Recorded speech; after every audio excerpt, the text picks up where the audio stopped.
La justificación de esta decisión, en primer término, tiene que ver con lo manifestado por ambas partes. Estamos en presencia de los albores de un proceso penal. Es claro que en nuestro sistema, en nuestro pacto de convivencia, en nuestra Constitución Nacional, ninguna persona es culpable de un delito hasta tanto una sentencia condenatoria firme establece lo contrario. A veces el Poder Judicial no ha sido lo suficientemente eficiente en esta comunicación, es decir, es muy difícil hacerle entender a un determinado núcleo social esta circunstancia, esta premisa que tenemos en nuestra Constitución, es decir, que pese a determinado hecho muy grave, pese a que todo indicaría que una persona es culpable, pese a todo ello, el individuo es inocente hasta que una sentencia condenatoria firme, reitero, diga lo contrario. Por lo tanto, lo primero que debe quedar claro es que hasta el momento, y hasta tanto esa sentencia condenatoria eventualmente exista, estamos en presencia de un sujeto inocente. Ahora bien, ese sujeto inocente puede permanecer detenido a lo largo del proceso, como bien dice la doctora Ponce. Esto sería excepcional y no la regla. Pero entiendo que este es un caso donde la excepción debe primar sobre la regla, es decir, que amerita que el señor quede detenido durante el proceso, al menos hasta la audiencia preliminar. ¿Y por qué un juez puede dejar a una persona inocente a lo largo del proceso y hasta que se desarrolle eventualmente un juicio oral, detenido? Fundamentalmente, el juez tiene que comprobar dos cosas. En primer lugar, que existe una probabilidad de autoría, es decir, no puede dejar a cualquiera detenido, sino a alguien que de algún modo aparezca como culpable, aun cuando no lo sea, que existan indicios serios, contundentes, que lleven a la presunción de que esta persona puede haber cometido el hecho que en este caso le esté imputando la Fiscalía. Esto que está regulado por el artículo 220, inciso primero de nuestro Código Procesal, que llamamos, repito, la probabilidad de autoría. Y en segundo lugar, no solamente porque una persona es probablemente autora de un hecho puede quedar detenida, sino que además tienen que existir lo que nosotros conocemos como riesgos procesales, que básicamente son dos. El primer riesgo procesal es que esa persona se pueda dar a la fuga, y el segundo de esos riesgos procesales es que esa persona pueda entorpecer la investigación.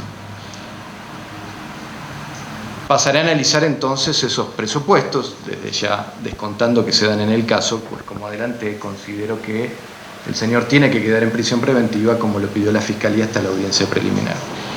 En cuanto a la probabilidad de autoría, tomo en cuenta que este caso se trataría de un homicidio calificado, como bien describió la Fiscalía, y el indicio de oportunidad es grave en contra del imputado. Es decir, aquí habría habido un crimen cometido dentro de un lugar y a ese lugar solamente habrían accedido dos personas. Una de ellas aparece muerta, una muerte violenta. Estamos hablando siempre de modo hipotético, porque esto no está probado, reitero, pero según la hipótesis fiscal estaríamos en presencia de una muerte violenta y el único que habría estado presente en ese lugar habría sido el imputado. Por lo tanto, ese indicio de oportunidad solamente, y tomado en forma aislada aún, aprueba la probabilidad de autoría que exige el artículo 220, inciso primero de nuestro Código Procesal Penal. En cuanto al peligro de fuga, es un aspecto sumamente difícil para evaluar de un juez. En general, un juez está llamado a decidir sobre cuestiones pretéritas, es decir, sobre el pasado. Mucho más difícil decidir sobre conductas futuras. Es decir, que el imputado se vaya a fugar es una conducta futura. Que el imputado vaya a entorpecer una investigación es una conducta futura. Para esto el juez se tiene que valer de presunciones que establece el propio Código Procesal. Y una de las presunciones para estimar que una persona se va a fugar es que esté imputado de un delito grave, es decir, que estemos en presencia de un hecho grave y de una pena en expectativa grave. Y en este caso estamos en presencia de la pena en expectativa más grave que establece nuestro Código Penal. Es una prisión perpetua la que enfrentaría el señor Marchán en caso de ser encontrado culpable. Esto ya de por sí implicaría una grave presunción de fuga, es decir, una persona sobre la que pesan indicios vehementes de culpabilidad, y donde la probabilidad de autoría es sólida y además enfrentaría en hipótesis una pena perpetua, claramente de por sí ya estos dos elementos indicarían que es muy probable que de dejarlo en libertad el señor se pueda dar a la fuga.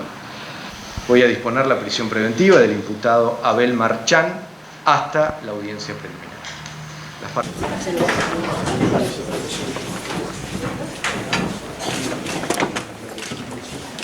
No, por ahí, por ahí, no. Ey, por acá no. Acá.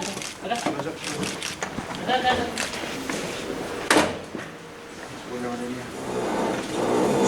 Gracias,